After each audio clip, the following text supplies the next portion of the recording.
que tu vas faire maintenant? J'ai été pris à la Sorbonne aussi. Qu'est-ce que je veux foutre, moi, avec mon BUT métallurgie? Non, arrête. On peut démarrer! Hier, on collait des affiches pour la manif. Et il y avait une bande de pieds-niqués qui taguait au bout des voies. Il y avait un gars qui avait la dégaine de ton gamin.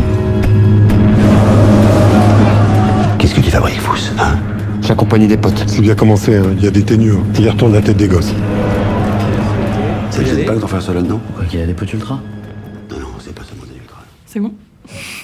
Bonjour à toutes et à tous. Donc, nous sommes les ambassadeurs de l'atelier critique du Comet Club.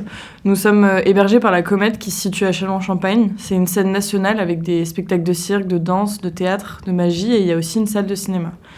Aujourd'hui, on est là pour parler du film Jouer avec le feu, réalisé par les sœurs Delphine et Muriel Coulin, avec Vincent Lindon, Benjamin Voisin et Stéphane Crépon, les 3 acteurs principaux. Mais avant tout ça, on va faire un tour de table pour se présenter. Donc chacun va dire son nom, son prénom, ses études, son établissement. Puis chacun va donner soit un film que tout le monde aime et que vous n'aimez pas, et pourquoi. Ou alors un film que personne n'aime, mais que vous aimez, et pourquoi justement. Si vous voulez, je peux commencer. Je m'appelle Lola, je suis en études à Bayen en terminale de spécialité cinéma. Et en plus de ça, je fais une école d'acting sur Paris. Le film que je déteste, mais que tout le monde aime, c'est Anora, un film de Shane Baker, je sais pas comment on dit. Il a eu énormément de nominations, beaucoup de personnes l'aiment, tout ça, mais moi je le déteste carrément. La deuxième partie est beaucoup trop longue, je la trouve plate à partir du moment où les hommes rentrent dans la maison pour récupérer, comment elle s'appelle, bref, l'actrice principale. Je trouve que ça devient c'est trop long, ça devient vraiment, on s'ennuie. Et quand même, je voudrais quand même dire que les images sont belles et que les plans sont quand même très jolis. Donc voilà. Je vous donne la parole. Margot, tu peux commencer. Du coup, je m'appelle Margot, je suis aussi en terminale à Bayen et mes spécialités sont HLP et SES. Un film que tout le monde aime mais que j'ai pas aimé, c'est Iron Man de 2008. Je suis une très très grande fan de Marvel, j'ai regardé tous les films, je suis en train de rattraper les séries. Mais ce film-là, je peux pas. Vraiment, je l'aime pas du tout. L'intrigue, elle est très peu intéressante. Le vilain, il a pas d'intérêt. Et Tony Stark n'a jamais été aussi insupportable que dans ce film. Bonjour, moi c'est Sybille. Donc je suis en terminale à Bayen avec SES HLP également. Un film connu que personne aime, tout le monde aime, mais que moi personnellement je n'aime pas, c'est Amélie Poulain. Oui, j'ai vraiment pas aimé ce film. J'ai trouvé vraiment plat et j'ai pas vu l'intérêt derrière. Même les scènes que du coup, je vois pas l'histoire. Du coup, je me dis peut-être les scènes elles sont belles et tout, faut profiter. Mais même ça, je me suis pas sentie en admiration de vain. Je trouvais vraiment c'était ennuyeux et une perte de temps. Je m'appelle Élise, je suis en terminale à Bayen avec les spécialités SES et anglais. Et un film que je n'ai pas du tout aimé, c'est le premier film d'Avatar, que j'ai regardé quand le 2 est sorti au cinéma, mais j'ai pas du tout accroché, peut-être le côté fantastique ou c'est pas une histoire réelle, j'ai pas du tout aimé et du coup j'ai pas allé voir le 2. Mais voilà. Moi je m'appelle May, je suis en master poétique et gestion de la culture à Sciences Po Strasbourg et un film que je déteste et que j'ai l'impression que tout le monde autour de moi adore, c'est The Notebook. Je trouve vraiment la relation entre les deux personnages, je trouve que le film est plat, pas si bien réalisé, enfin il n'y a pas trop d'effets de mise en scène qui m'ont marqué, j'ai dû le voir en 3 fois tellement je me suis ennuyée et je trouve que l'alchimie entre les deux personnages, leur relation est super toxique et je vois pas pourquoi tout le monde trouve ça romantique, une tentative de suicide, enfin voilà, c'est mon avis mais c'est tout. Je m'appelle Arthur, je suis en terminale au lycée Bayen. Il y a un film que j'ai pas aimé mais qui a été globalement apprécié, c'est Le goût des autres d'Agnès Jaoui, où je trouve que c'est vraiment très plat et très répétitif, sans qu'il y ait vraiment une avancée concrète dans l'histoire. Bonjour, moi je m'appelle Adrien, je suis en MBA dans une école de management sur Paris. Et un film qui n'a pas été apprécié mais que moi j'ai beaucoup aimé, c'est les Ghost Rider, les films qui sont sortis avec Nicolas Cage sur le héros Marvel. Du coup, ils ont été assez criés et critiqués sur la mauvaise gestion des personnages et une intrigue et un scénario pas très abouti. Moi, j'ai quand même trouvé que par rapport à ce qui était proposé au niveau du héros, ça restait cohérent et les films m'ont plu en termes de scénario surtout. Bonjour, je m'appelle Mélissandre, je suis en spécialité LLCE et cinéma audiovisuel avec l'option cinéma à Bayen. Un film que j'ai bien aimé mais que tout le monde a détesté, c'est Joker la folie à deux.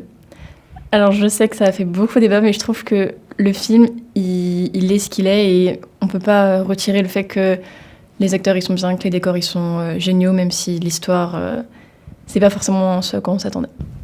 Et ben merci à tous d'avoir partagé vos petits films adorés, ou pas. Maintenant, j'aimerais qu'on évoque la culture. Est-ce qu'elle est en danger avec la part collective du Pass Culture, donc, qui a été dédiée au projet culturel entre établissements scolaires, qui a été réduite de 20 millions d'euros, donc c'est quand même énorme pour l'année 2024-2025. Est-ce que vous en avez entendu parler? Qu'est-ce que vous en pensez? Ou est-ce que vous avez déjà vu des effets dans votre lycée? Oui, la baisse du budget pour Pass Culture, j'en ai entendu parler, j'ai vu que ça faisait beaucoup de débats et c'est vrai que je trouve ça vraiment dommage et que c'est une mauvaise initiative d'avoir fait ça parce que j'ai déjà pu en voir les effets parce que notre prof d'espagnol, elle voulait faire venir des intervenants et elle attendait que ça soit tout ok pour pouvoir mettre ça sur le budget Pass Culture. Sauf que quand elle est revenue, c'était déjà trop tard, le budget avait déjà été complètement vidé. Du coup, finalement, ce qu'elle nous a organisé, ça n'a pas pu être possible. Du coup, oui, si ça fait comme ça pour, j'imagine, beaucoup de gens partout en France, c'est vraiment dommage. Maï?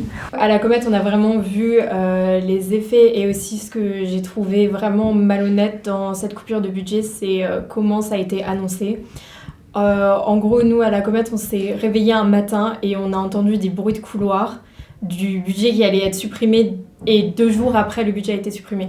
Donc vraiment, tout a été fait en 48 heures, tout a été fait à la dernière minute, on n'a pas eu d'infos le matin et c'était vraiment au fur et à mesure de l'après-midi, on a commencé à en savoir un peu plus. Donc le matin, on s'est réveillé avec ces bruits de couloir et on ne savait même pas au final est-ce que ça allait être supprimé, comment, dans quelle modalité. Il n'y a pas eu de communication officielle avant que ce soit trop tard.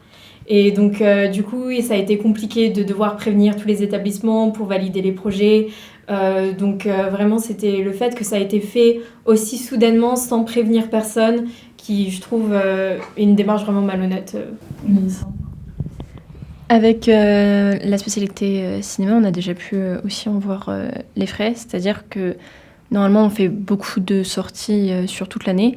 Et nous avons une sortie demain à la Comète et c'est peut-être la dernière car le budget en fait à cause le fait que ça a été supprimé nous empêche de pouvoir continuer à aller au cinéma. Et je trouve que surtout quand on a une spécialité cinéma ou même pour tous les élèves en général, c'est hyper important d'avoir accès à cette culture, surtout si les élèves n'y ont pas accès dans leur famille. Donc bon. Oui, Margot. On a nous aussi pu faire des sorties avec l'option droit et la spécialité HLP. Et c'est vraiment dommage que ça s'arrête là et qu'on ne puisse pas en faire d'autres. Surtout qu'en HLP, c'est vraiment important le cinéma. Même si ça paraît être juste littéraire ou philosophique, on s'appuie sur beaucoup de films pour tout, en fait, pour argumenter énormément de choses. Et c'est vraiment dommage. Ouais, Arthur. Je pense que ça va aussi impacter en fait le monde des artistes parce que si plus personne ne vient payer parce que ça devient trop cher, eux, ça ne leur reviendra pas non plus cet argent qu'ils peuvent faire. Du coup, c'est dommage et pour ceux qui vont regarder et pour ceux qui font de l'art et de la culture. Oui. Moi, ce que je voulais dire, c'était que j'ai regardé un petit peu dans le climat politique ce qu'il y avait. En fait, c'est Rachida Dati, qui est ministre actuellement de la Culture, si je ne me trompe pas. Elle disait en fait que un des objectifs c'était de pouvoir cibler davantage ce à quoi le budget était autorisé et notamment le but était de ramener ce budget vers le spectacle vivant et surtout les librairies un peu indépendantes et peut-être que à vouloir trop cibler et à trop restreindre ça risque d'être un peu à double tranchant mais pas du bon côté de la lame. Du coup, je vais reprendre la parole. Donc, c'est Lola qui parle actuellement. Et je voulais aussi rajouter le fait que déjà, il y a beaucoup moins de jeunes ou de monde qui vont dans les salles de cinéma, qui vont voir des spectacles, parce que il y a les plateformes de streaming déjà aussi qui prennent beaucoup de place. Donc, c'est dommage que déjà, de leur plein gré, les jeunes n'y vont peu, enfin en tout cas certains, et qu'en plus, dans les occasions qu'ils avaient à l'école, que ce soit au collège, au lycée, etc., d'y aller, en fait, s'ils y vont plus, il n'y aura plus de culture, et sans culture, on devient bête, et donc je sais pas comment la suite va se passer. Donc, sur cette belle note, je pense qu'on peut passer à la suite. Allez, c'est bon, je me casse d'ici. Je te laisse avec ton fils parfait. Pousse. Va falloir arrêter de minimiser. Je dirais que c'est jamais assez bien pour toi ce qu'il fait. On n'est pas obligé de tout faire comme toi. T'avises pas à l'entrée de ton frère dans tes putains d'histoires, t'as compris? Tu gâches ta vie si tu le mets pas la sienne. Tu peux rien contre moi. J'ai l'impression que c'est devenu quelqu'un d'autre. Donc aujourd'hui, on va vous parler de Jouer avec le feu. Je passe la parole à Margot pour qu'elle vous raconte un petit peu de quoi ça parle. Jouer avec le feu raconte l'histoire de Fous, qui est un jeune homme qui va passer du côté de l'extrême droite, et ça narre ses relations avec son père et son frère à travers le film. Tout d'abord, est-ce que vous avez aimé? Est-ce que l'histoire vous a touché? Je vous écoute. Moi, du coup, j'ai beaucoup aimé le film parce que ça faisait vraiment un film de la vie réelle. On pouvait vraiment s'identifier dedans avec les écoles qui montraient, etc. Et la différence qu'il peut y avoir en sein d'une famille. Un fils qui fait des grandes études alors qu'un autre n'en fait pas. Et je trouvais que c'était très bien filmé. On aurait pu vraiment être dans cette famille avec eux. Ouais, c'est bien. Moi, j'ai vraiment adoré ce film parce que, en fait, durant ce film, j'ai beaucoup apprécié la relation entre les membres de la famille, surtout le côté frère et frère. Parce que du coup, ayant une sœur, je me suis beaucoup rattachée à ma propre vie, quoi. Et je me dis que leur histoire est vachement touchante, que c'est réel, qu'on voit leur amour malgré toutes les difficultés. Et vraiment, je trouvais ça super bien parce que ça nous a vraiment montré, ça nous a touché directement dans le cœur. Ouais, Adrien. Du coup, moi, par rapport à ça, je suis plutôt d'accord avec ce qu'a dit Sybille. C'est vrai que le fait de s'orienter plus vers la famille et que ce soit pas trop politisé, entre guillemets, j'ai apprécié également qu'on puisse se concentrer sur les effets autour de la famille et comment les personnages vivaient ça. Mais du coup, moi, j'ai quand même ressenti un manque de temps par moment sur ce que le film essayait de présenter. Je trouve qu'il y a quelques scènes qui manquent par rapport à tout ce qu'on voit sur la chute ou l'évolution de certains personnages et la façon en fait dont les choses arrivent. Des fois, ça manque un petit peu de temps, entre guillemets, je trouve, d'image. Et même s'il aborde des sujets qui sont assez durs, le film reste dur en lui-même. Et le fait qu'il y ait justement ce manque de scène, parfois, je trouve, moi, je pense qu'il aurait pu être encore plus dur et vraiment être encore plus abouti, même si j'ai bien aimé le film également. Et ça reste vraiment un film intéressant sur tout ce qu'il amène, tout ce qu'il apporte en termes d'arguments et comment il présente les choses. Ok, moi je reprends juste la parole sur le fait de manque de temps. Tu veux dire est-ce que tu as un exemple d'un moment où tu aurais aimé voir plus d'images ou plus de détails? Ok, par contre du coup il va falloir que je spoil un petit peu. Ouais voilà, là on prévient que on peut potentiellement spoiler un petit peu le film, attention. Par exemple, typiquement on a les scènes où le Benjamin Voisin, Fous, qui est un diminutif de Félix, dans le film, il va se battre dans la cage en quelque sorte dans le grand hangar. On ne voit pas la scène où il y a le combat, alors que justement le fait qu'il décide, on le voit se préparer, on sait qu'il va le faire, il y va, mais on passe tout de suite au moment où il est blessé et où il le récupère dans la maison sur le canapé. Le fait de ne pas avoir le combat, c'est pas forcément présenter que de la violence pour de la violence, mais c'est montrer quand même qu'il y a une démarche réelle d'entrer dans la cage et de vouloir se battre, un peu comme ça. Et je finis juste sur une autre, c'est la scène du meurtre. Moi, je trouve elle est trop manquante parce qu'on voit des images terribles. C'est tellement dur parce qu'on voit qu'il arrive dans un tribunal qui va être condamné à une grosse peine, mais on le voit partir parce qu'il dit « ciao papa ». Donc là, on sait qu'il y a quelque chose qui arrive et on passe quasiment au plan d'après, au tribunal. Moi, j'avoue, quand on est arrivé sur le tribunal, j'ai trouvé ça un peu trop rapide, mais c'est juste un petit manque. Justement, pour revenir à cette scène, de ce que j'avais compris du film, il s'était fait agresser, et c'est comme quand il l'a retrouvé blessé. Il s'était fait agresser et après il a tué la personne qui l'a agressé, de ce que j'ai compris du film. Et justement, le manque de scène, ça fait une incompréhension. Justement, quand ils sont à l'hôpital, il n'y a aucune explication sur ce qui lui est arrivé, il passe tout de suite à la guérison. Et c'est là où le manque de scène est vraiment marquant, parce qu'en fait, on peut interpréter d'une façon ou d'une autre le film et on ne comprend pas vraiment ce qu'il voulait dire. Et du coup, en fait, je me suis trompé sur l'interprétation, pardon. C'est peut-être possible, éventuellement. Mais, pareil, c'est vrai qu'on ne voit pas la scène de guérison, alors qu'il est quand même très, très amoché. Et bon, après, c'est pas un film forcément sur le rétablissement, mais je ne l'avais pas vu comme ça. Donc peut-être que ça reste une possibilité. Et justement, en contrepartie, il y a plein de scènes qui manquent et du coup, on a du mal à comprendre certaines choses. Et il y a des scènes qui sont vraiment très longues. Et moi, j'ai trouvé qu'il y a beaucoup de longueur dans le film. Il y a des moments où je m'ennuyais, où je me disais, mais on passe à la suite, ça avance. Et en fait, ça n'avançait pas vraiment. Mais à part ça, je trouve que c'est vraiment un bon film, même si à cause de ça, j'ai pas aimé le film. Maï ? Moi, j'ai aussi un avis un peu mitigé, peut-être négatif un peu sur le film. J'ai eu beaucoup de mal aussi avec certaines longueurs. Je trouve que voilà, c'est ça. Je voulais pas forcément le spoiler, mais vu qu'on en parle, la scène du tribunal pour moi, elle est amenée de manière trop abrupte. Quand on passe autant de temps à voir Benjamin Voisin qui essaye d'apprendre à danser le rock, je vois pas pourquoi on peut pas développer un peu plus cette transition vraiment dans la violence, etc. Après, c'est vrai qu'il y a des points forts qui sont notables. Par exemple, vous en parliez déjà, mais je trouve que la complicité que les deux frères ont est vraiment touchante.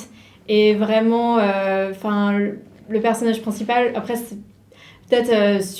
il est vraiment charmeur.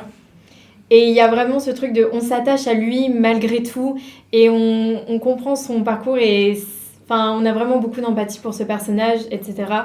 Mais j'ai aussi une autre critique envers le film, c'est j'ai l'impression que les réalisatrices sont un peu passées à côté de leur sujet, dans le sens où j'ai l'impression que c'est un espèce de fantasme de l'extrême droite qui est plus actuel.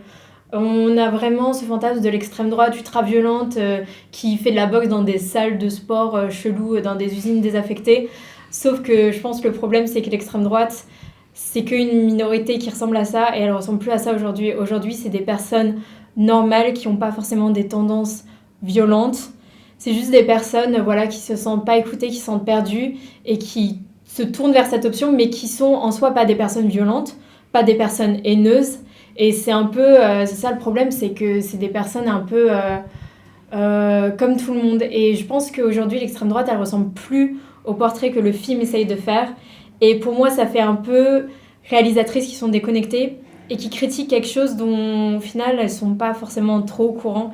Et j'ai aussi eu un dernier problème avec l'esthétisation de l'extrême droite dans ces scènes-là où vraiment il y a vraiment un jeu d'esthétisme et en fait c'est limite ça les sublime alors que je sais pas dans la mise en scène que ce soit dans les images il y a vraiment des séquences un peu vraiment stylisées et je trouve que après c'est une belle mise en scène mais c'est un peu ce côté de rendre ce groupe presque beau, presque esthétique. Donc voilà. Alors moi justement je voulais rebondir sur ce que tu viens de dire. Alors pour moi c'est par rapport à la représentation de l'extrême droite, je pense qu'on pourrait parler de l'attaque qu'il y a eu il y a 1 ou 2 semaines il me semble à Paris où un homme s'est quand même fait attaquer etc. Donc je pense que ça montre quand même que l'extrême droite est toujours très violente et je pense que c'est quand même une réalité même si c'est plus une majorité, il y a quand même toujours cette minorité et je pense que là justement le film il cible cette minorité qui est très violente. Et par rapport à l'esthétisation, je sais pas comment on dit, en fait, je pense que dans cette scène-là, où ils sont dans le hangar, on est aussi beaucoup à travers le regard de Fous, qui justement, en fait, pour lui, c'est quelque chose de magnifique. Il s'y retrouve un peu, en fait, parmi tous ces gens. Et je trouve qu'il y avait quand même un contraste entre les plans où on le voit lui et les plans où on voit son père. Parce que les plans où on voit son père, on voit qu'il est complètement tétanisé et choqué de voir qu'est-ce qui se passe. Alors que lui, il est vraiment à fond dans la bagarre qu'il y a devant lui. On voit qu'il adore ce qui se passe. Donc je suis pas trop d'accord avec toi.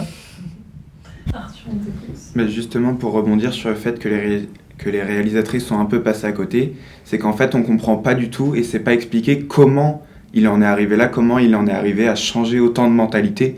Parce que quand on voit son père, on se dit que son éducation, c'était pas ça. Et en fait, on n'arrive pas à comprendre. On dit que c'est les amis, mais c'est pas clairement expliqué qu'est-ce qui a pu provoquer un tel changement.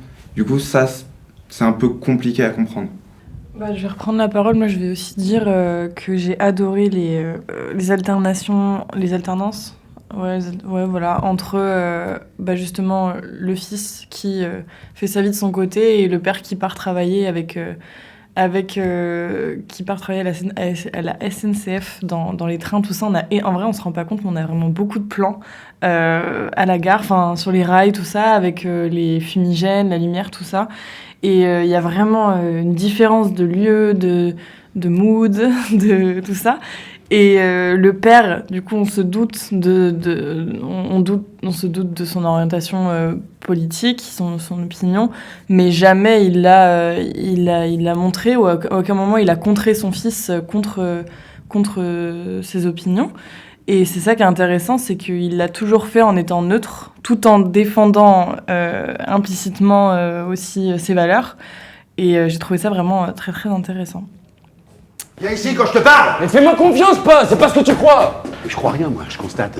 Je crois rien. Bah c'est ça, tu vois le problème, tu crois en rien. T'obéis, tu fais comme tout le monde. Je fais peut-être comme tout le monde, mais je traîne pas avec des racistes. Mais ils sont pas racistes, pas plus que toi et moi. Non, ils sont pas racistes. Ils sont juste contre les immigrés, mais à part ça, ils sont pas racistes. Non mais ceux qui sont déjà là, y a pas de problème, tant qu'ils restent calmes. Comment vous avez trouvé le jeu d'acteur des personnages ? Est-ce que vous y avez cru ? Principalement Benjamin Voisin et Vincent Lindon qui sont quand même les deux personnages principaux. Est-ce que vous avez trouvé que cette petite famille est équilibrée ? Est-ce qu'ils ont le même temps à l'écran, les mêmes importances ? Est-ce que ça, par exemple, le petit frère petit frère qui avait moins d'importance dans ce film-là, est-ce que c'est normal ? Enfin voilà, à vous de me dire. Adrien. Moi, je me dis qu'on voit un petit peu moins Stéphane Crépon, ouais. Alors, qui joue le petit frère, du coup. Et lui, on voit un petit peu moins ses moments, mais on sent que les moments qu'il a sur ses choix d'études, ses concours, son choix d'appartement, des choses comme ça un petit peu, on sent que c'est quand même, on en a besoin parce qu'il fait partie de la famille, mais on sait que derrière, on va réenclencher avec le grand frère, Fous, et la relation avec le père. Donc c'est sûrement assez personnel, mais je trouvais que c'était pas forcément en accéléré, mais parfois ça ressemblait un petit peu à un besoin, entre guillemets, de remplissage pour pouvoir équilibrer, parce que, mis à part nous montrer que son petit frère est plus dans les études que lui, il n'y a pas forcément une grande relation fraternelle, je trouve. C'est le père qui s'occupe de lui après ses blessures. C'est le père qui essaye de le contrer. Il y a une ou deux scènes où il se fait un tatouage dans le dos, où il lui dit par contre là tu pètes les plombs, arrête. Mais du coup il y a plus une relation père-fils avec Vincent Lindon qu'une relation fraternelle. Ça ne veut pas dire qu'elle est inexistante, mais un peu moins. Arthur ? Moi, justement, je suis pas très d'accord parce que je trouve que le petit frère est vraiment peut-être le personnage le plus profond parce qu'il est vraiment déchiré entre être d'accord avec son père et pas vouloir rester en bon terme avec son frère.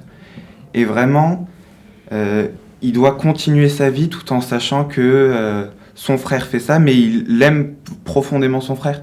Et il y a une scène de dispute, on voit après chacun aller dans sa chambre, on les voit tous les deux au bord du plan, et en fait, ils paraissent très très loin, mais en fait, ils sont vraiment juste à côté et très proches l'un de l'autre.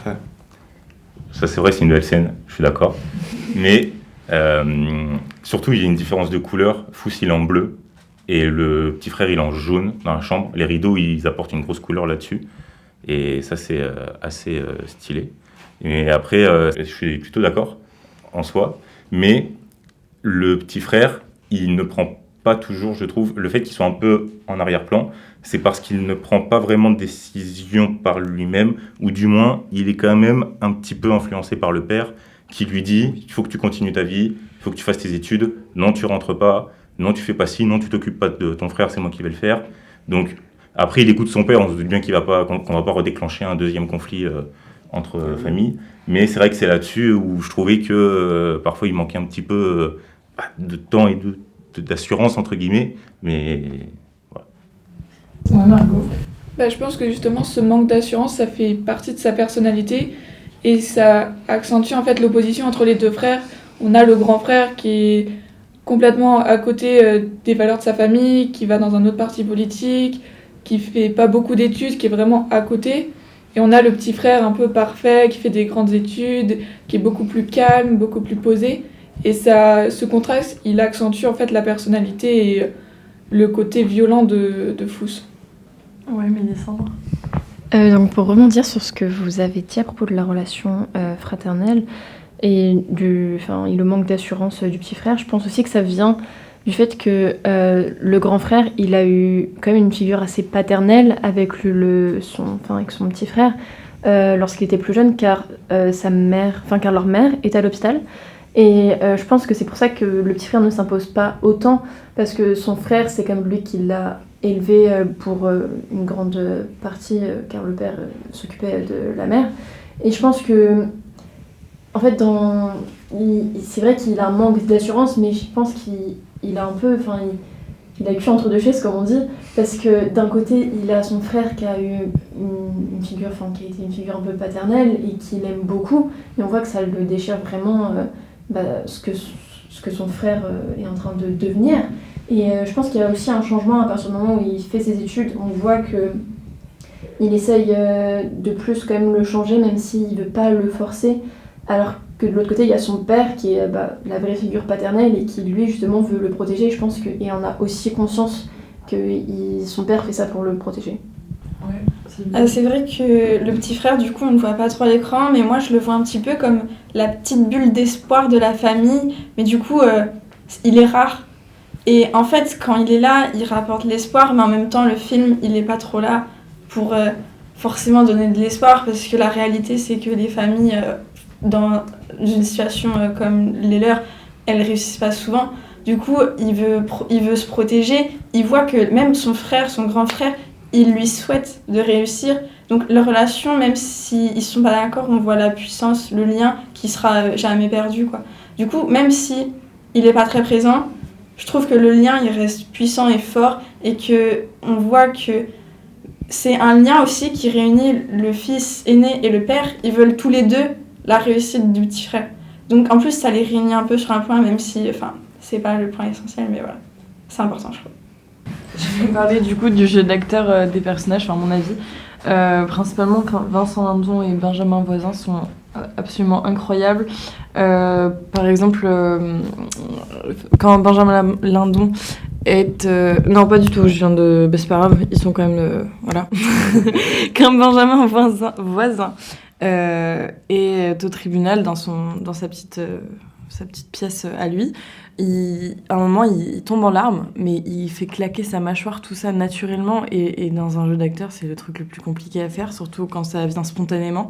Donc je ne sais absolument pas à quoi il a pensé à ce moment-là pour pleurer de cette manière, mais j'étais choquée. C'est c'est magnifique.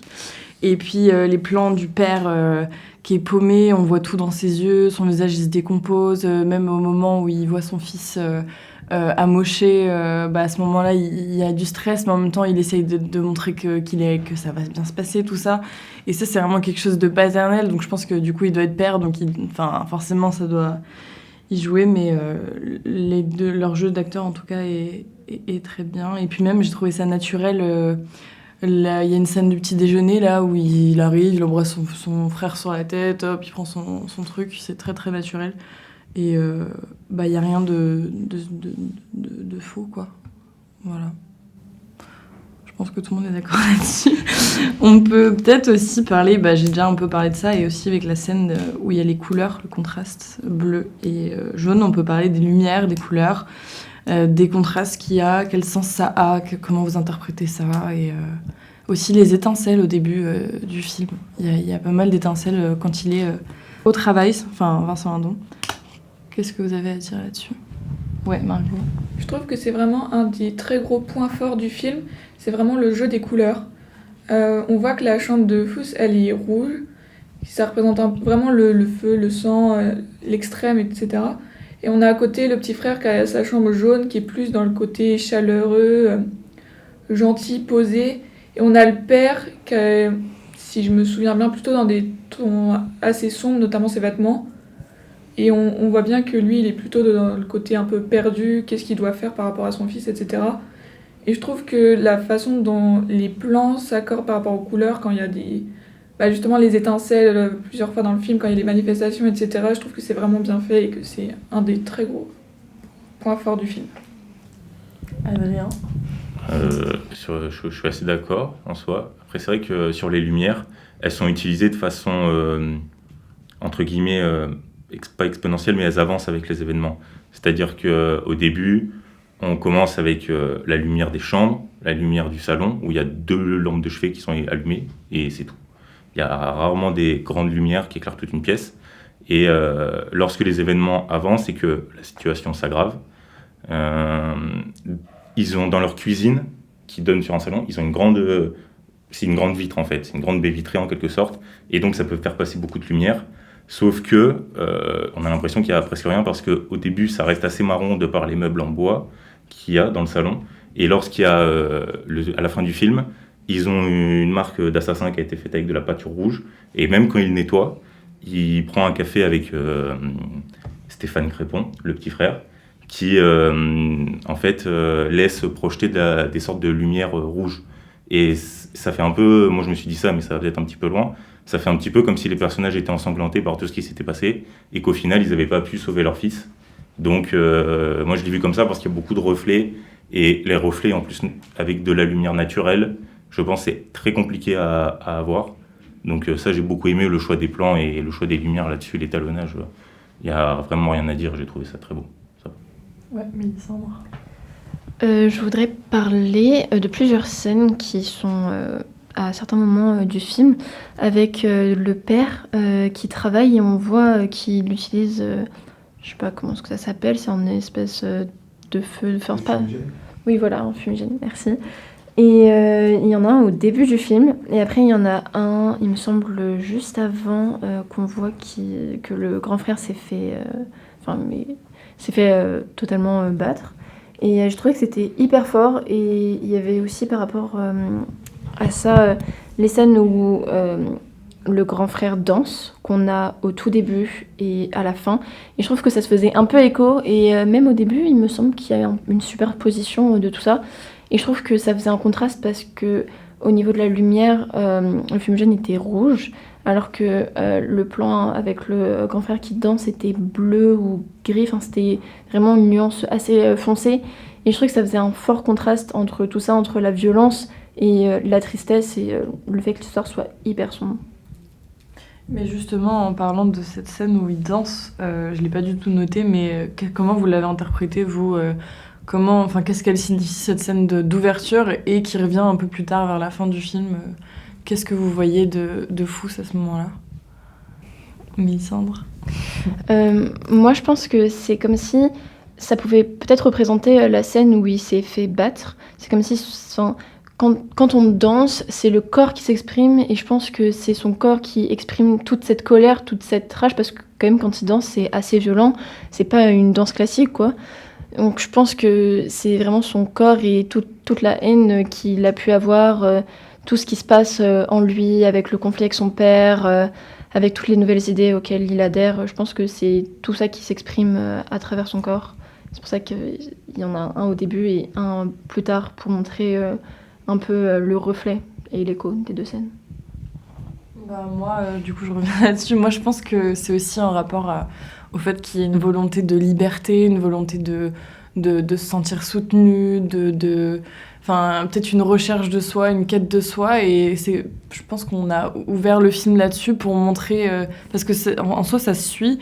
On ouvre sur une scène de danse, donc au début on se pose des questions, on se dit d'accord, pourquoi pas, et après on comprend, enfin moi j'ai vu ça comme ça, j'ai un peu vu cette transition vers Félix qui fait du foot et pas grand-chose, de la moto, et voilà. Et il a une famille, mais je pense qu'il s'ennuie un peu dans sa vie, il n'est pas trop reconnu, il s'ennuie peut-être, et donc il cherchait peut-être un dessous de bras, j'allais dire pas du tout, un bras droit pour le soutenir, pour être avec lui. Et du coup, ça a peut-être été comme une famille de trouver ce groupe politique derrière. Voilà, ouais, pour moi, c'était vraiment cette volonté de liberté de s'exprimer sur ce qu'il ressent. Ouais, Margot. Pendant les 2 danses, si je ne dis pas de bêtises, il se prend 2 balles dans le ventre. Je viens d'y repenser, mais est-ce que ça symboliserait pas son frère et son père qui peut un peu perdre d'espoir en lui et ça se termine sur le procès et sur le fait qu'il aille en prison? Est-ce que c'est pas le fait que justement il se coupe de sa famille et que c'est fini en fait, vraiment il y a une séparation en fait entre lui et les autres, comme s'il était mort pour sa famille en fait? Est-ce qu'il y aurait pas une symbolique comme ça? Qu'est-ce que vous en pensez? Et j'y ai pensé là à l'instant, donc j'avoue que je n'ai pas réfléchi plus longuement à ça, mais... Adrien.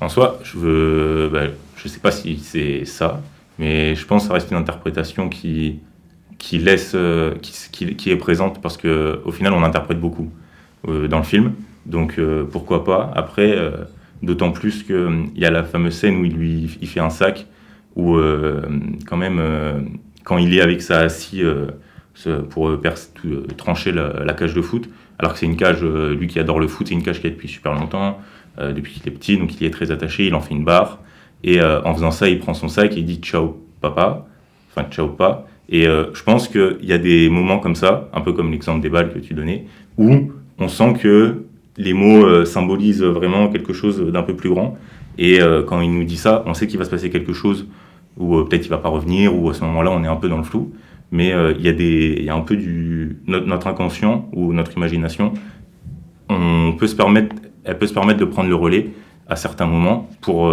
qu'on essaye d'anticiper la fin du film. Il y a peut-être un rapport avec sa mère aussi, qui est décédée. On peut peut-être voir ça comme ça, ou je sais pas, ça représente la mort. Dans tous les cas, il a quand même tué quelqu'un. Donc ça peut être plusieurs choses. Mais bon, libre à tout le monde d'avoir ses idées là-dessus. On peut peut-être parler du scénario. Est-ce que vous le trouvez crédible dans sa longueur? Est-ce que vous l'avez trouvé devinable à certains moments? Ou est-ce que vous avez été étonné de certaines choses que vous n'auriez pas vues comme ça à la base? Je dirais en fait, ce qui est intéressant, mais en même temps, il y a un deuxième effet, c'est que vu que le film est 100% du point de vue de Lindon, c'est assez intéressant. Du coup, on a un peu du mal à voir venir, parce qu'en fait, je me rends compte que, a priori, je me rends compte qu'en fait, on ne sait pas du tout ce qui fait Benjamin Voisin, en fait. En soi, et c'est peut-être pour ça, justement, que d'un côté, ça peut être une force, mais d'un côté, ça peut être aussi compliqué. Ce qui fait qu'en fait, le père, on est un peu du même que lui, on voit pas en fait comment ça se fait qu'il arrive à une extrémité comme ça. On comprend pas, parce qu'en fait, juste de son point de vue de père et tout, à part la seule fois où le père décide de le suivre et du coup on voit ce qui se passe dans la salle de sport, on n'est pas au courant en fait de toutes les activités que ce groupuscule y fait. Donc ça peut être assez intéressant, et du coup ça fait que comme le père, on est totalement désarçonné quand on est à la scène de procès. Ça peut être pour ça que la scène de procès elle vient sans transition. Parce qu'en fait, quand tu vois pas ce que le groupe y fait, tu vois pas tout ce qui amène à ces événements-là. Mais du coup, le problème, c'est que en tant que spectateur, on a pas mal d'incompréhension. On a l'impression justement que tous ces événements-là, toute cette violence, elle vient un peu de nulle part. Et j'ai oublié ta question de base, du coup, je sais pas pourquoi je me suis embarquée là-dedans. Vous pouvez deviner... Ah oui, oui, du coup, c'est... Bref, du coup, en fait, c'est vrai que le scénario à ce niveau-là... En fait, j'arrive pas à deviner si c'est... Enfin, j'arrive pas à me dire si c'était une bonne idée ou pas une bonne idée niveau scénario de prendre uniquement le point de vue de Lindon. Mais je sais pas si vous avez une opinion là-dessus, parce que... Enfin, d'un côté, je trouve ça intéressant en tant que spectateur que, en fait, on est comme le père, on comprend pas pourquoi le fils tourne comme ça, et je pense que père dans une situation comme ça et tout, dans la vraie vie, peut-être qu'on comprendrait pas non plus. On serait autant dans le flou que le père, mais du coup, c'est vraiment frustrant d'être dans le flou, et j'ai un peu l'impression du coup que le scénario a plein de défauts alors que c'est peut-être pas forcément le cas. Donc voilà. Moi je trouve que c'est une bonne idée parce que ça rend vraiment le film plus réel, comme on n'a que le point de vue du père. Après, j'aurais quand même bien aimé avoir un peu le point de vue du fils, être dans sa vie juste le temps de 10 minutes, savoir ce qu'il fait vraiment de ses journées. Mais je trouvais quand même que c'était une bonne idée de faire ça, de dire on suit que le père et on sait comme lui ce que fait son fils. Donc voilà. Dans ce cas-là, ce qui aurait pu être intéressant, c'est d'avoir à la fin du film peut-être un texte, des scènes qui racontent par exemple une lettre que le fils donne à son père pour un peu expliquer ce qui s'est passé, plus pour le spectateur que pour le personnage, mais pour qu'il n'y ait pas cette frustration une fois qu'on a vu le film. Pour avoir quand même une explication tout en gardant l'idée de l'incompréhension tout au long du film. Ça aurait pu être intéressant. Après, du coup, le fait qu'on ait que la vision du père, ça nous donne un peu une vision réaliste de quand on a un proche qui peut finir par devenir violent d'un coup. Ça nous donne vraiment une vision de la vie réelle. On peut pas entrer dans la tête des gens, on est juste spectateur de leur vie, donc ça rajoute au réalisme. Et je trouve que c'est quand même positif. Ouais. Je trouve que le fait qu'on suive que Vincent Lindon, en fait, ça accentue le fait qu'il reçoit plein d'informations, en fait, mais même celles qui ne semblent pas négatives, il ne sait pas ce qui se cache réellement derrière. Et donc, il prend vraiment plein d'informations dessus. Et à la fin, on voit, il y a une scène où il marche, qui est très longue, et à un moment, il a besoin de se reposer, alors qu'il marche. Mais tellement ce qu'il a dû encaisser, c'est très compliqué. Tout est arrivé d'un coup pour lui. Oui, Avril. Moi, je trouvais que ça reste un film qui était très dur sur la fin, parce que on n'a pas forcément la fin, elle n'est pas tant orientée sur les conséquences juridiques ou autres, elle est vraiment orientée sur la destruction de la famille. On sait que le père est veuf, du coup, ils ont perdu la maman.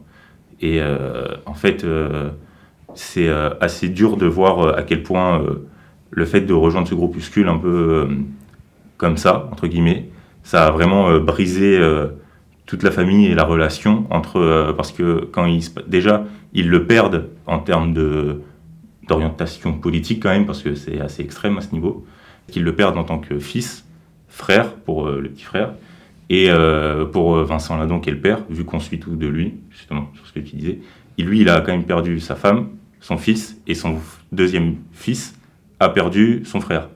Et je trouve quand même que ça, c'est une mise en avant, c'est plutôt mis en avant dans le film, parce qu'on voit qu'il essaye de concilier la relation. Au début et milieu du film, la relation entre les deux, il essaye pas de dire à son frère, de dire à son deuxième fils, à Stéphane Crépon, raisonne ton frère, fais quelque chose, j'arrive à rien lui dire. Ils restent copains, ils s'entendent bien entre frères quand même, et ils en parlent pas trop. C'est pas, ça amène pas au conflit directement. Il essaye de préserver les choses et il se dit non, je vais individualiser, c'est à moi de régler le problème avec Félix, avec Fous, mais il faut pas que je fasse entraîner le deuxième fils. Okay.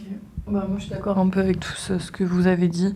Juste moi, ce que j'ai deviné, c'est à partir du moment où il s'est fait frapper, je me suis douté que dans son ego de son personnage, il allait lui aussi renvoyer la balle en fait. Et donc moi ça m'a pas tant choqué cette scène au tribunal. En soi, elle m'a pas choquée, mais c'est le fait qu'il ait tué quelqu'un qui m'a choquée. Je pensais qu'il était convoqué parce que il a frappé aussi quelqu'un, c'est pas quelque chose qui se fait, etc. Mais jusqu'à tuer quelqu'un, c'est quand même grave. Donc ça, je m'y attendais pas, même si je savais qu'il allait avoir une suite. Mélissandre.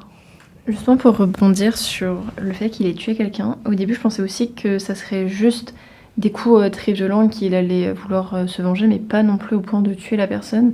Et je me demande si justement il n'y a pas cette question de est-ce qu'il a vraiment voulu tuer la personne, ou est-ce en fait juste c'est entre guillemets un accident et qu'il n'a pas voulu aller jusque ce point-là. Qu'est-ce que c'était son intention de départ? Et ça, je trouve que le fait que ça soit pas dit, ça laisse une question au spectateur, et j'ai trouvé ça très intéressant parce qu'on est vraiment comme le père sur ce point-là. Arthur. Bah si, je pense qu'il y a quand même préméditation parce qu'il le tue pas avec l'arme qu'il a fabriquée, qu'il a soudée, avec le but de foot. Il s'était pas fait une arme pour pouvoir aller l'agresser, c'est ça? Donc je pense qu'il y a quand même préméditation de ce qu'il a fait. Ouais, j'allais dire pareil. Pour moi, c'était vraiment clair que ce soit une préméditation. Il a vraiment fabriqué une arme et tout. Une barre en fer, c'est quand même une arme dans le Cluedo. Pour moi, c'est pas juste. Je veux dire, c'est pas juste un accident. Si tu vas comme ça et tout avec une arme aussi puissante que ça, au bout d'un moment, c'est pas juste pour taper un peu les chevilles. Et en plus, c'était direct à la tête. Donc pour moi, il y avait vraiment ce truc. Mais c'est vrai que aussi dans le scénario, je trouve ça aussi un peu dommage le fait qu'on se concentre vraiment sur un drame familial et du coup c'est presque comme si la mort de quelqu'un était passée en second plan alors que c'est quelque chose d'assez grave. Et je pense que peut-être c'était allé... c'est bizarre ce que je veux dire, mais peut-être que si on n'allait pas se concentrer sur la mort, sur le fait qu'il tue quelqu'un, j'ai l'impression qu'on minimise vraiment le fait qu'il ait fait des actions aussi graves et que le film se concentre un peu en mode « Oh, c'est triste, Vincent Lindon, il a perdu son fils, etc. » Mais quelqu'un est mort et je trouve que ils insistent pas assez et alors que c'est un acte aussi grave. Peut-être que s'ils voulaient juste parler de son fils qui va en prison, pas lui faire commettre un crime aussi grave si on se concentre sur un drame familial. Je sais pas. Ouais, Margot. Je pense pas qu'il minimise le meurtre, mais je pense surtout que le père est dans le déni de ce qui s'est passé. Parce que ça va très vite. C'est-à-dire que le fils, il fabrique l'arme, il part, il rentre, il a les mains en sang, et juste après, on est au tribunal. Donc en fait, pour le père, il y a tout qui s'est passé d'un coup, et je pense qu'il est encore sous le choc et dans le déni de ce qui s'est passé, et que c'est pour ça qu'on n'insiste pas tant sur le meurtre, mais sur le côté familial. Pour rester dans l'idée de cette violence, moi j'ai une question à vous poser. Est-ce que ça vous fait peur, cette situation? Parce qu'en fait, elle est aussi réelle entre les différents camps, que ce soit d'extrême droite ou même les anarchistes ou même tous. On en côtoie, je pense, tous les jours inconsciemment. Tout le monde a ses propres opinions, mais aller aussi loin... dans ce film, en tout cas, on peut parler comme d'une préparation physique, comme pour aller à la guerre, quoi. Et qu'est-ce que vous en pensez de ça? Oui, Margot. C'est une très bonne question. Je dirais que oui et non. C'est-à-dire que oui, ça fait peur, c'est extrêmement violent, ça met des gens en danger parce qu'ils n'ont pas le même avis, ça représente beaucoup de choses. Et d'un autre côté, après c'est peut-être très personnel, mais moi je trouve que c'est très éloigné de mon entourage, de ce que je vis, des gens que je côtoie. Et donc pour moi ça existe, mais c'est très éloigné de moi. Et donc en fait, l'idée que ça puisse exister me fait vraiment peur. Mais d'un autre côté, comme je suis pas proche de ça, j'ai pas cette peur qui est là tout le temps. C'est passager en fait. Quand on en parle, oui, mais sinon, ça va. Ok. Mélissandre. Moi, je trouve que ça remet un peu les idées en place dans le sens où on se rend compte que ça peut toujours exister et ça remet aussi en question pourquoi est-ce que les gens deviennent aussi extrêmes. Et je trouve que ça pose une question encore plus grande que seulement le fait qu'il y a une famille qui est détruite, mais ça peut être le cas de plein de personnes. Et je trouve que c'est encore plus fort que ça. Ok. Moi, je flippe en vrai, j'ai trop peur de la suite, que ce soit, même si c'est pas forcément pareil, quelque chose qui est proche de moi, mais vu que je vais à beaucoup de manifs à Paris, même si on est en gros groupe, je dirais pas de quel bord, mais voilà, même si on est en gros groupe, qu'on se soutient tous, il y a toujours sur place des personnes de l'opinion opposée qui viennent nous injurier, nous insulter, limite nous frapper, en fait. Et donc, en fait, c'est quand même proche de moi, dans le sens où, à tout moment, ça peut partir en vrille, même si les forces de l'ordre sont toujours présentes. Elles, pareil, les forces de l'ordre, c'est tout un autre débat pour plusieurs personnes. Donc, ça crée en plus cette tension. Et qu'on soit à Paris ou dans une petite ville comme Châlons, il y a tout qui peut arriver, malheureusement, et surtout en ce moment sur des sujets politiques. Donc, je pense que c'est quand même quelque chose de grave et flippant pour tous, inconsciemment. pour moi, j'avais l'impression en fait que ce film, il alimente le cliché de extrême droite en mode un tout petit groupe. Je trouve que, oui, c'est ça, extrême droite, c'est un tout petit groupe et tout, et c'est des rednecks et tout, de campagne et tout, qui sont violents, qui se tapent entre eux dans des salles de sport bizarres, d'usines désaffectées, etc. Enfin bref, je suis une fixette sur l'usine désaffectée, mais je trouve ça fou.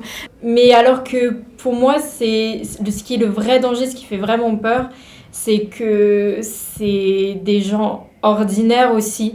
Et enfin, il y a tellement de gens ordinaires. Et personnellement, à titre personnel, j'ai l'impression de voir de plus en plus de personnes proches de moi, de famille et d'amis ou des choses comme ça un peu éloignées, qui commencent à avoir ces idées-là ou qui votent pour ces personnes-là, alors que c'est des personnes normales qui font des études normales ou qui ont un travail normal ou qui ont un salaire normal ou enfin des choses comme ça. Et du coup, je trouve que ce film, il prend pas en compte ces personnes-là qui sont normales, qui sont pas forcément pour la violence, mais qui sont racistes, qui sont d'extrême droite. Et du coup, j'ai l'impression que ces personnes-là qui votent extrême droite, mais qui sont pas aussi violents que ce petit groupuscule de nazis, se disent « Ah, mais nous, c'est pas pareil. Non, mais eux, ils sont dangereux. Mais nous, enfin, on vote le même parti, mais nous, on n'est pas comme ça, on n'est pas aussi violents. » Et que du coup, ils se disent ah, c'est des clichés ou des choses comme ça. Donc voilà. Mais après, oui, bien sûr, je dis pas que la violence dans l'extrême droite n'existe pas. Enfin, faut pas le nier et tout. Et puis même, on a vu... Enfin, il y a eu des attaques et tout récemment. Et même, enfin, il y a eu... Tu parlais de manifestations. Il y a souvent, de temps en temps, sur Paris, des manifestations vraiment de littéralement nazis, en cagoule noire. Et quand tu vois ça d'enfiler dans les rues... On peut peut-être parler de Félix. Comment a-t-il rejoint ce groupe ? Qu'est-ce qui aurait pu l'influencer ? Est-ce que c'est l'influence des jeunes qu'il côtoie qui a fait ça alors qu'il fréquente des personnes... dans son club de foot, il y a des personnes de tout type. Voilà, dans sa famille, ils sont plutôt pas non plus trop prononcés sur la politique, mais en tout cas pas d'extrême droite. Donc comment ça a pu se faire ? D'où ça vient ? Qu'est-ce qu'il a cherché dans ce groupe ?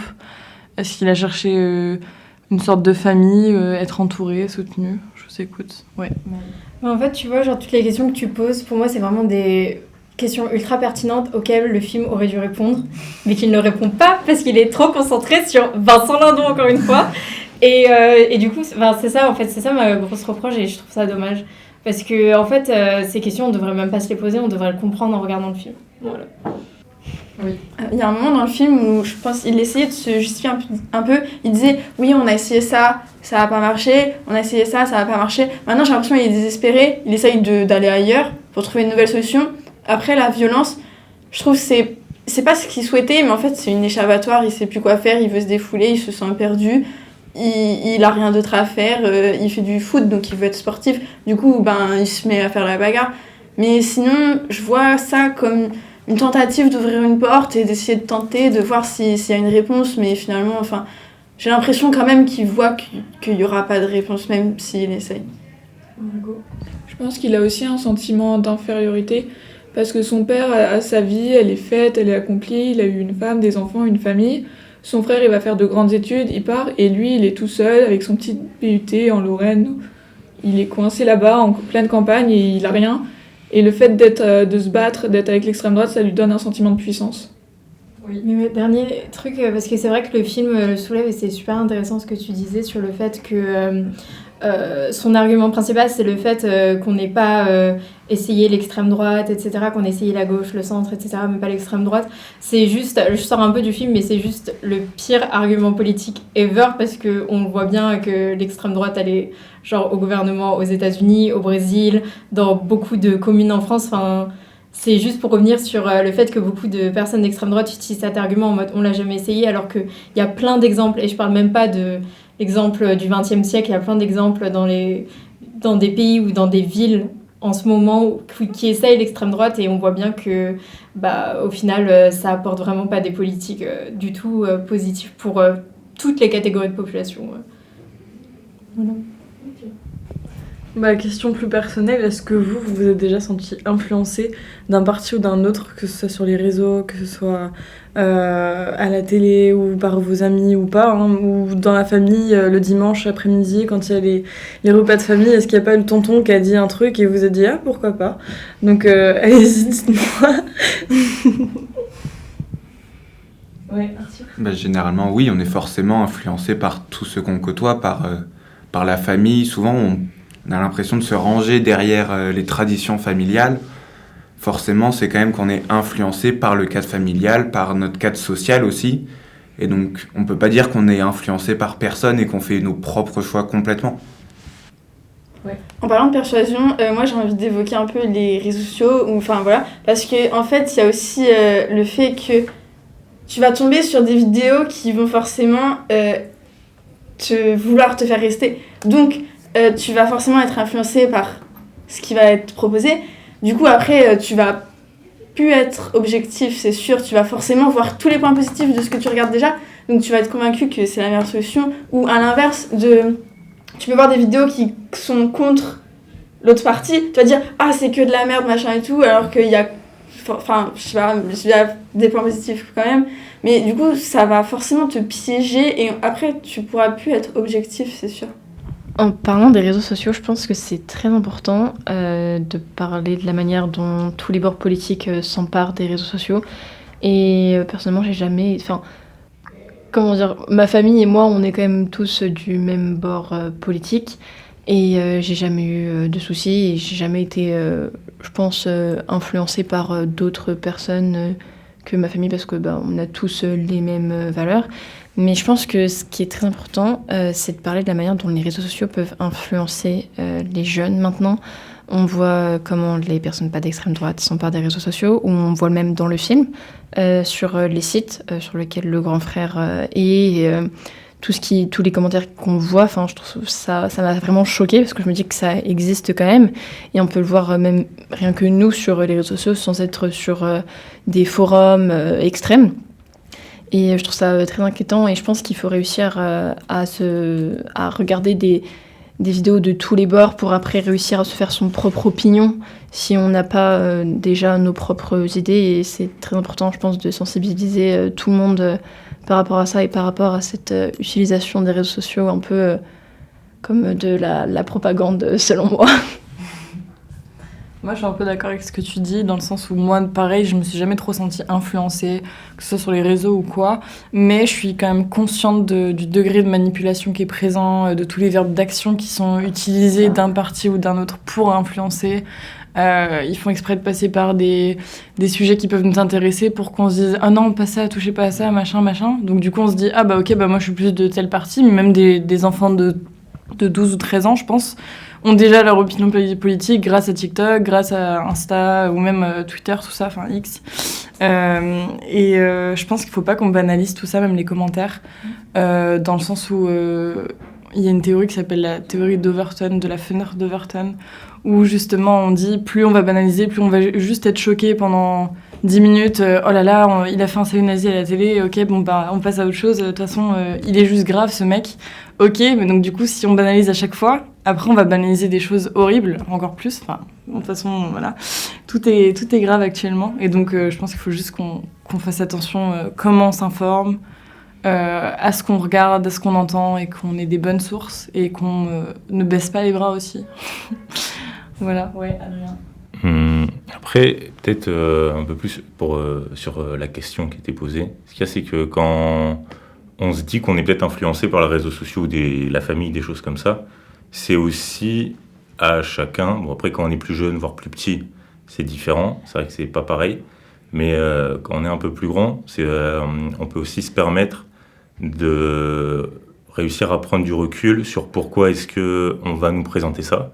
Parce que généralement, au premier abord, quand on regarde une vidéo ou une information, quelque chose comme ça, on se laisse guider. On va donner du crédit à la personne.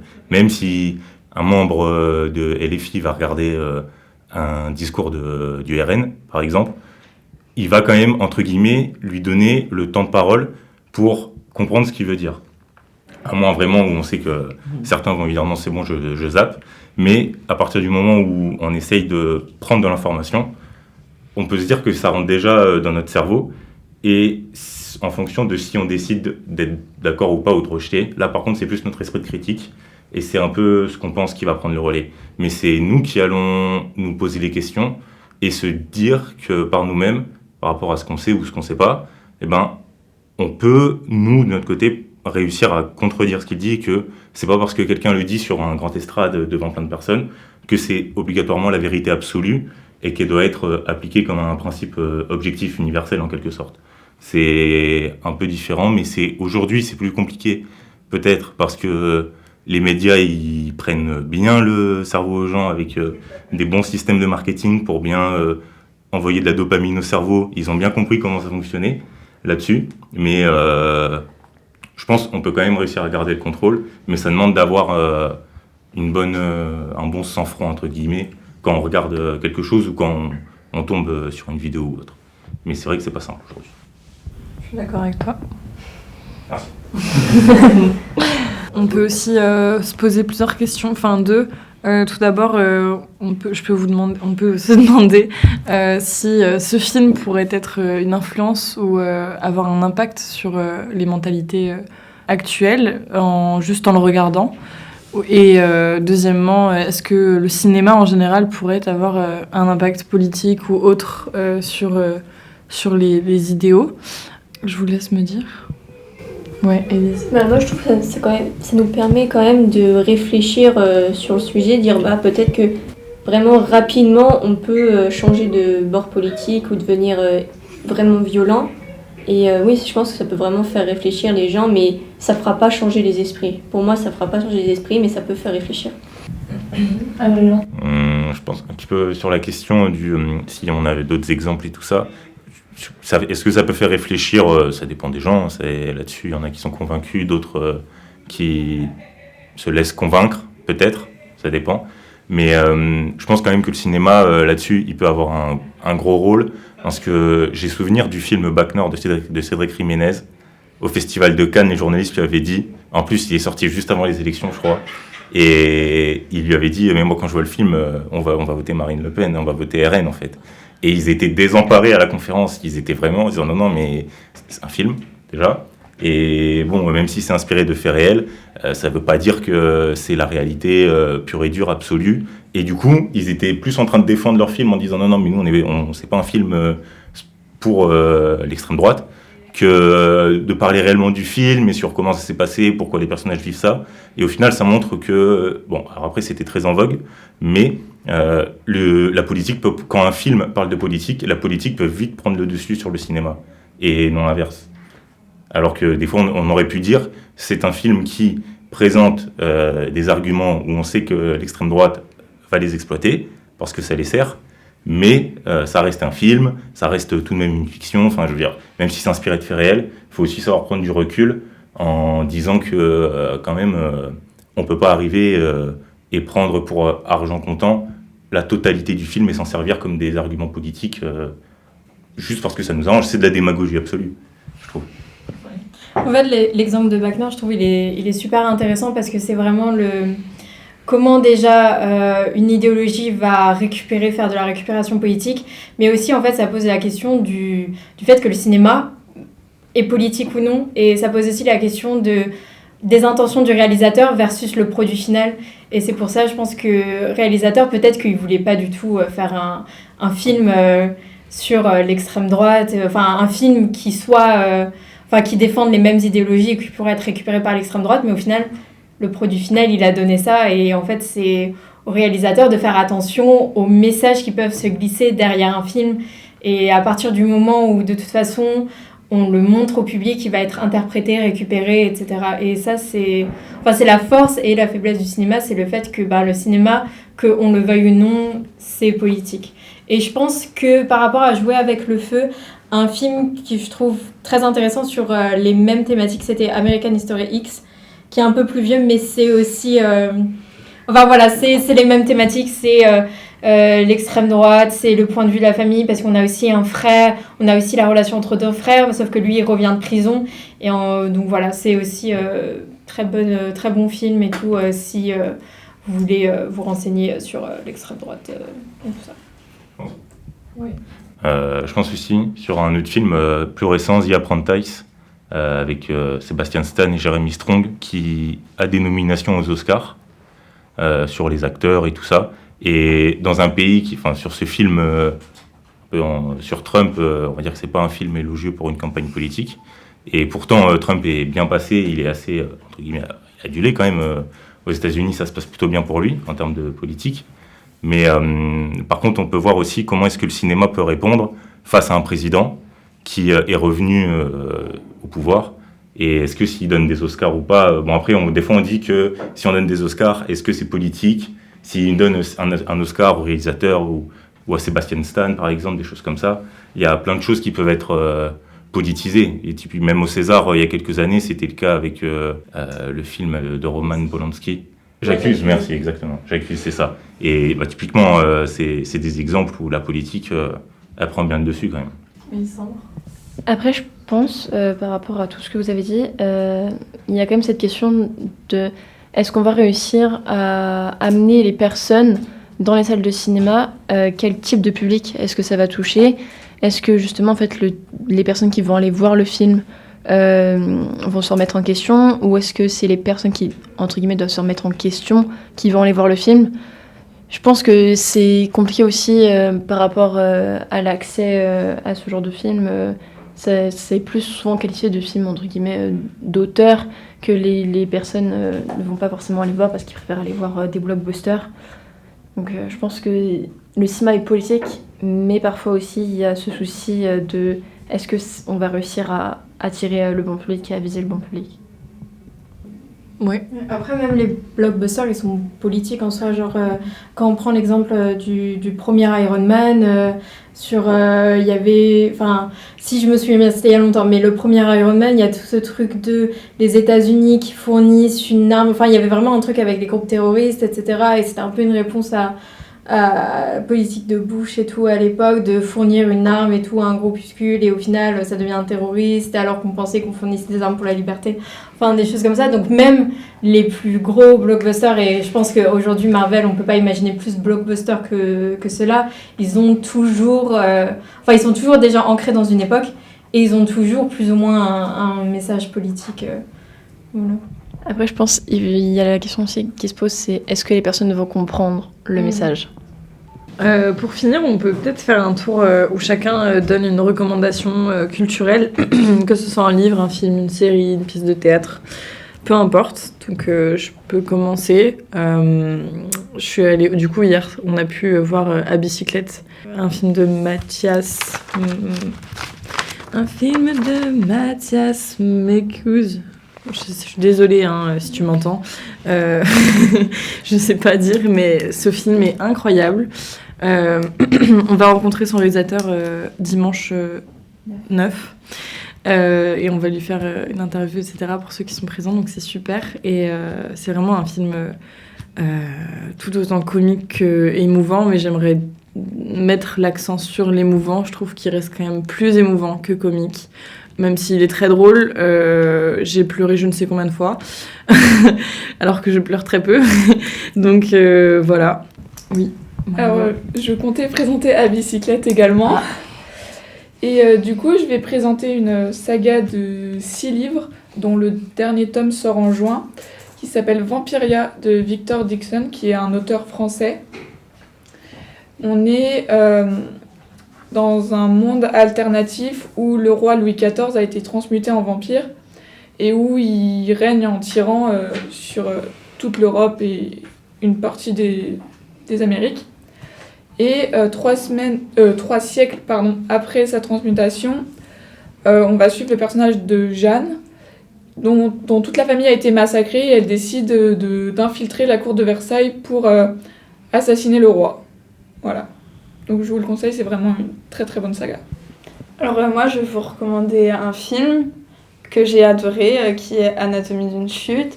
Ce film, je l'ai trouvé vraiment super. On voit comment ça se passe, on voit de l'émotion, on voit la vie des gens, les complexités, tous les problèmes qu'on peut traverser. On voit aussi la scène de la dispute qui a été forte, mais en soi ça retrace un peu toute la vie de la personne. Donc vraiment, ça nous parle vraiment, ça nous cause, ça nous explique la vie, ce film. Moi, j'ai une recommandation, c'est un film, le film Une vie. J'ai pas le nom du réalisateur, mais c'est une histoire vraie sur un homme qui a sauvé 669 enfants de la déportation pendant la Seconde Guerre mondiale. Et c'est un film très émouvant à voir et je l'ai vu au cinéma et du coup c'est encore mieux à voir au cinéma sur le grand écran. Mais je vous le conseille.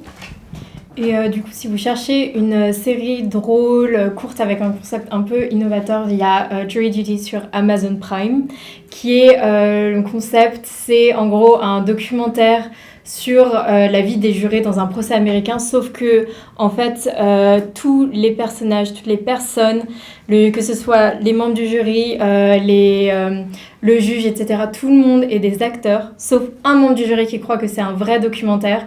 Et donc voilà, il y a plein de situations qui sont façonnées autour de lui. Donc c'est vraiment c'est sur seulement 8 épisodes. Et c'est vraiment, vraiment drôle, c'est super novateur et enfin... Voilà, j'adorais. Il y a une saison 2 qui se prépare et je suis très très hypée et je vous le conseille. C'est super court, c'est super rapide, ça se regarde en une soirée et c'est incroyable. Relis peut-être le titre. Ah oui, Jury Duty. Alors moi je conseille à tout le monde Le Cercle des Poètes Disparus de Peter Weir, qui est beaucoup plus ancien que tout ça, mais qui est vraiment plein d'espoir et très triste aussi à la fois. Et c'est vraiment pour moi un des plus grands chefs-d'œuvre. Et moi, du coup, ce sera un livre, c'est une pièce de théâtre, c'est Othello de Shakespeare, qui est une grande œuvre à mes yeux, une grande pièce de théâtre, vraiment, que ce soit même sur les choses qui ont pu être faites par la suite, entre les relations entre les personnages, entre la chute qu'il y a parfois, c'est une pièce qui est très bien écrite, et les tableaux d'art faits sont très beaux aussi. Moi, je vais vous conseiller un film qui s'appelle Harriet. Je ne me rappelle plus du nom du réalisateur, mais ça raconte l'histoire d'une femme noire, du coup, qui était une esclave et qui a réussi à s'enfuir et qui a sauvé énormément d'esclaves. Et j'ai trouvé ce film juste magnifique, les plans sont géniaux, voilà. Eh bien, merci à tous pour ce petit moment sympathique sur un beau film, Jouer avec le feu. On se retrouve bientôt pour un nouveau podcast. Bonne journée à vous.